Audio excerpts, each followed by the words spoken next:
everyone, welcome back to my channel. My name is Mia. I hope you're all having a fantastic day. Now today's video is something that I haven't done in a little while. It is a book review and I'm very excited about this particular book review. It's a book I enjoyed quite a lot and that book is The Snow Child. I'm totally going to mispronounce the name of the writer. It's Eowyn Ivey, I believe, but that is the spelling of the writer's name. I'm sorry if I totally mispronounced the name. Jack and Mabel have recently moved to Alaska in the hopes to restart their lives together. The year is 1920 and the couple is struggling. They seem to be drifting apart. Jack is having a difficult time keeping up with the new farm life and Mabel is feeling hopeless and lonely. The couple is childless. They did have a child in the past, however the child was born dead.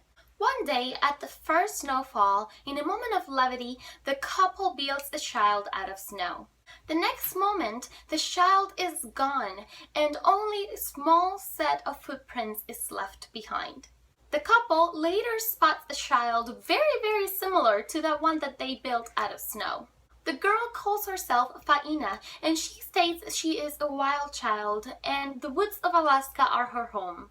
She spends her time out in the woods hunting with her friend, a red fox. From that moment forward, the child visits the couple every winter and disappears during the rest of the year. As the time passes, Jack and Mabel grow to love this child as their own daughter, and Faina also grows quite attached to the older couple, basically loving them as her parents.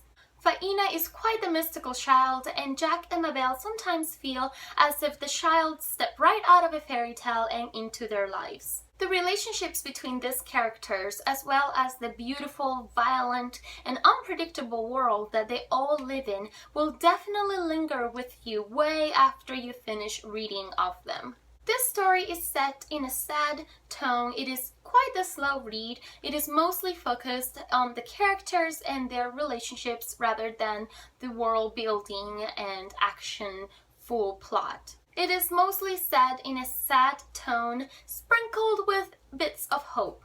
Even though this story is set at a slow pace, it is certainly given life to by the fantastic characters in this story. They will tempt your patience and they will swell your heart up. The relationship between Jack and Mabel were one of my favorites. The relationship is quite sad, however, it was so very beautiful. Their unspoken understanding of each other as well as their difficulty communicating with each other was certainly part of why it was so easy for me to just connect with them and to really feel for them. They were so realistic in their essence. On the other hand, Faina's mysterious ways as well as her grown-up-like yet childlike personality made it very difficult for me to connect with her. There was this air of coldness around her that continuously separated her from the rest of the characters. I do, however, believe that this aspect of the story was intentionally accomplished by the writer. And instead of taking from the value of the story, I personally feel that it added to it. The story taught me that relationships are complicated and that love of any kind is always a complex feeling. That it is okay to dream and to love and also to feel despair and loneliness. That there is no such thing as happy ever after and that is also okay. Life changes and so do people. Regardless of it all, hope will always be present and it is always possible to find the truest of friendships in the most unlikely of places. This story was not perfect and I personally feel that there is no such thing as an absolutely perfect story. However, I did enjoy quite a lot the read of this particular story. I connected with the characters. I thought that the writing style was absolutely beautiful because it had this ability to make the tone of the story feel sad and cold, even in moments of happiness. And I personally tend to like that kind of story. I find it very fascinating that the author was able to portray that undertone feeling throughout the entire story.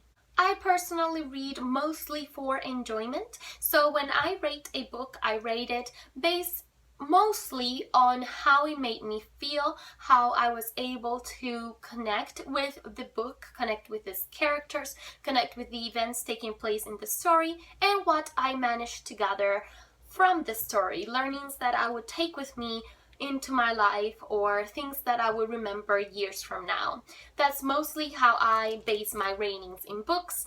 I do also obviously look at the writing style and I look at its flaws and whatnot, but my ultimate rating will come based on how the story made me feel. And this particular book was very enjoyable. It made me feel a lot of mixed feelings, and I was able to truly connect with the characters, even though the storyline was not the most interesting stories.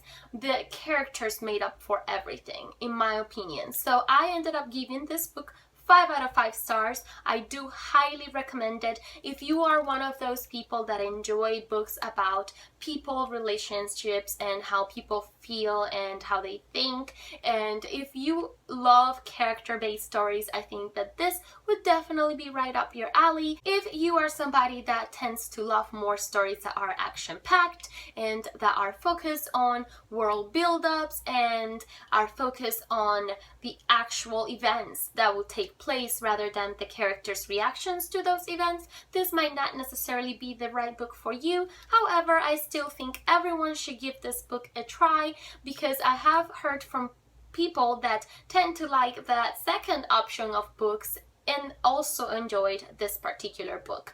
So definitely give it a shot. I personally loved it. I hope you guys enjoyed this book review and I hope I see you very soon in another video. Bye!